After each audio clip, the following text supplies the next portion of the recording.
भारत की धरती जहां वीरों की गाथाएं सिर्फ किताबों में नहीं सरहदों पर लिखी जाती है। आज की कहानी डोकलाम से शुरू होती है लेकिन खत्म नहीं होती। ये कहानी बांग्लादेश तक जाती है जहां चीन की नई साल भारत की सुरक्षा पर सवाल बनकर मंडरा रही है। 2017 में चीन ने भूटान की सीमा पर दबे पाव सड़क बनानी शुरू की।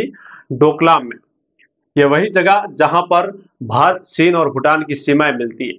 लेकिन असली खेल था भारत के लिए जानलेवा कि सिलीगुड़ी कॉरिडोर के बेहद करीब और वही 22 किलोमीटर लंबा चिकन नेक जो भारत को उसके पूर्वोत्तर राज्यों को जोड़ता है। अगर चीन डोकलाम में पर कब्जा कर लेता तो भारत के 7 राज्य कट जाते, पूरा नॉर्थ ईस्ट देश से अलग थलग पड़ जाता।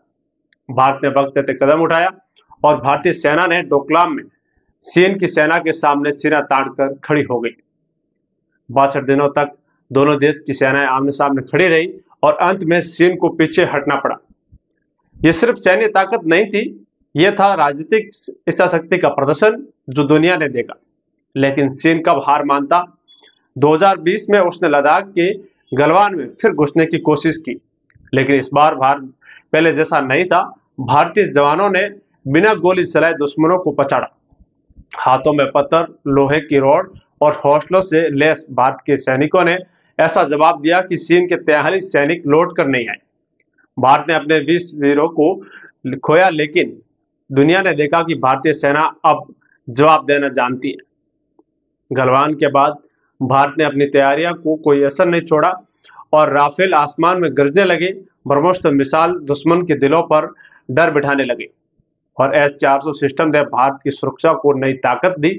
आज भारत वेट एंड वॉच का वाला देश नहीं, बल्कि आज भारत एक्शन एंड फिनिश वाला देश है। लेकिन कहानी यही खत्म नहीं होती। अब नजर है बांग्लादेश पर, जहां चीन एक और साल चल रहा है, एक ऐसा मोहर खड़ा करने की कोशिश कर रहा है जो उसके इशारों पर चले। उसका नाम है मोहम्मद यूनुस, वही यूनुस जिनका नाता हिलेरी क्लिंटन से है और जिनकी पीठ पर चीन का हाथ है।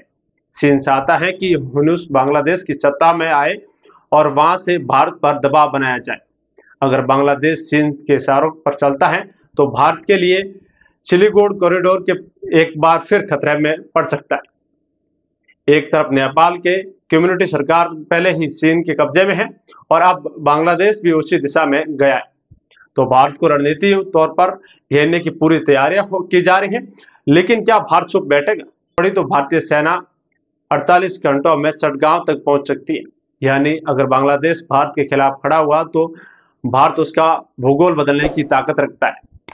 आज भारत के पास निर्णायक नेतृत्व प्रधानमंत्री नरेंद्र मोदी, जिन्होंने डोकलाम, गलवान, उरी और बालाकोट जैसे हर मोर्चे पर न सिर्फ जवाब दिया बल्कि जवाब में इतिहास रचा। आज भारत अकेला नहीं है। इंडो पैसिफिक और अमेरिका, जापान, वियतनाम, फिलीपींस जैसे देश भी चीन के खिलाफ भारत के साथ खड़े। तो सवाल यह है, क्या चीन एक बार फिर भारत के खिलाफ चाल चलेगा? क्या यूनुस बन पाएगा चीन का बांग्लादेशी मोहरा? और क्या भारत फिर से सहन करेगा? नहीं, आज का भारत सिर्फ प्रतिक्रिया नहीं देता, वो भविष्य लिखता है। डोकलाम हो, गलवान हो या सटगांव, भारत अब सिर्फ देखता नहीं, अब भारत इतिहास रखता है। आज की खबर में बस इतना ही। फिर मिलेंगे नई खबर के साथ में, तब तक के लिए जय हिंद, नमस्कार।